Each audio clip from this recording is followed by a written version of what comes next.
بالنسبه للمقابله الثالثه على التوالي، الحمد لله على الفوز. كانت مقابله في الاول صعيبه ديك ربع ساعه الاولى، الحمد لله عرفنا نقطه الضعف نتاعهم يعني، وكملوا يعني الدراري بالنسبه للجديه نتاع الدراري والدراري عرفوا الاخطاء ديالهم في الاول. الحمد لله فزنا بالمقابله ويعني مشينا في اريحيه في طيله المقابله.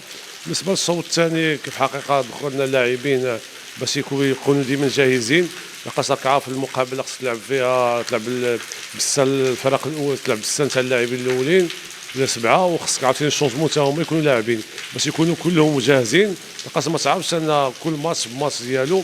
الحمد لله عندنا واحد المقابله مع الترجي وجه السيمانه الجايه، الحمد لله غنوجدوا لها باش نوجدوا لها بجديه في ثلاث سيمان هذه، باش نقربوا ان شاء الله باش نحققوا نبقاو ديما في قائمه تاع في الاوائل نتاع السبوره الترتيب، باش نقربوا من الهدف ديالنا وهو الصعود ان شاء الله. السلام عليكم، معكم اللاعب يوسف العريبي، لاعب اتحاد الفيشاون لكرة اليد.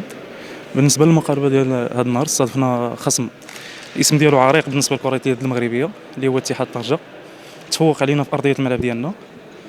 حنا كنتظروا من الجماهير الشفشاونية تجي تساندنا بالنسبة للمقابلات الماجية ان شاء الله، وكنشكروا الجريدة ديالكم على حسن المتابعة ديالنا. شكرا بزاف. اطار وطني سيد احنيني مدرب فريق نهضة اتحاد الشفشاون لكرة اليد. مقابلة اليوم كانت مقابلة حماسية واستطعنا نجاريو فريق نهضة اتحاد طنجة فريق اتحاد طنجة خلال الشوط الأول، لكن بتجربة اللاعبين اللي عندها اللي ضماتهم هذه السنة والإطار الوطني والمكسب المسير ديالها استطاعت باش تفوق علينا، ونتمنى ان شاء الله اتحاد طنجة ترجع للقسم الممتاز هو القسم الاصلي ديالها ان شاء الله في القريب العاجل، وشكرا.